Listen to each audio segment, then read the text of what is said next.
Hello everyone. आज हम देखेंगे एक्सरसाइज 2.1 से क्वेश्चन नंबर 1 को। ये एक्सरसाइज पॉलिनोमियल चैप्टर से पे बेस्ड है। इसमें आपको पहले क्वेश्चन में गिवन है which of the following expressions are polynomials in one variable and which are not, state reason for your answer.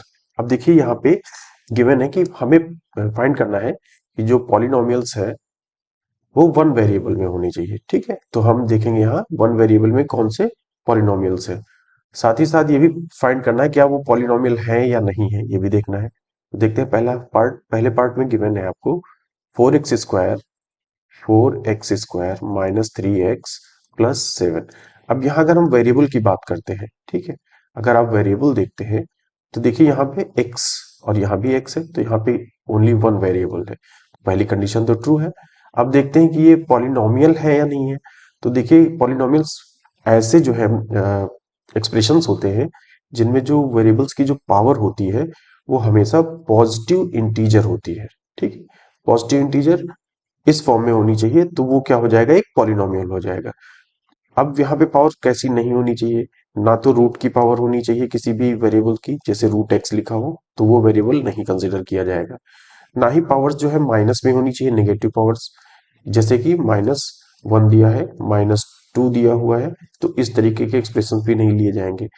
ना ही जो है किसी की फ्रैक्शनल पावर, जैसे कि एग्जांपल के लिए 3/4 गिवन है, तो इस टाइप के भी एक्सप्रेशन कंसीडर नहीं किए जाएंगे अंडर द पॉलिनोमियल्स। ठीक है, तो पहला देखिए, पहले में ऐसी कोई कंडीशन नहीं आ रही, दैट मीन्स कि ये क्या हो जाएगा, वन वेरिएबल में पॉलिनोमियल हो जाएगा। ठीक है, सेकंड पार्ट देखते हैं। इसमें गिवन है y² + √2। अब देखिए यहाँ पे वेरिएबल की बात करें तो यहाँ पे वेरिएबल जो है वो वन ही है, सिर्फ y है, और उसकी पावर कितनी है, 2 है। तो पावर्स का भी कोई इशू नहीं है। लेकिन यहाँ देखिए ये कांस्टेंट टर्म है, क्योंकि इसमें वेरिएबल है ही नहीं, तो ये इसको हम बोलेंगे ये कांस्टेंट टर्म है। इसमें रूट लगा हुआ है, तो इसमें रूट होता है या उसकी पावर फ्रैक्शनल हो या पावर नेगेटिव हो, तो इसको हम कंसिडर नहीं करते हैं। ठीक है, तो इससे कोई फर्क नहीं पड़ता।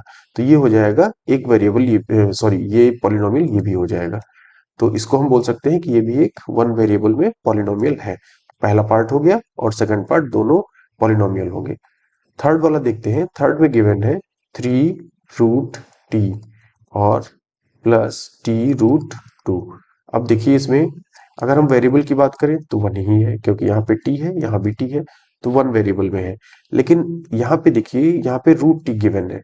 तो हमने बताया था कि पहले में कि अगर कोई इस तरीके का एक्सप्रेशन में कोई वेरिएबल दिया हुआ है जो रूट के अंदर लिखा हुआ है, ये क्यूब रूट के अंदर लिखा हुआ है, तो उसको हम पॉलिनोमियल कंसीडर नहीं करेंगे, तो ये पॉलिनोमियल नहीं होगा। ठीक है, नेक्स्ट पार्ट देखते हैं। ये है y+2/y। अगर हम यहाँ वेरिएबल की बात करें तो वेरिएबल तो वन ही है, पहली कंडीशन को तो फॉलो कर रहे हैं। लेकिन यहाँ देखिए इस वाले टर्म में यहाँ पे 2/y लिखा है, तो इसको हम अगर लिखना चाहे तो ऐसे भी लिख सकते हैं, 1/2y⁻1।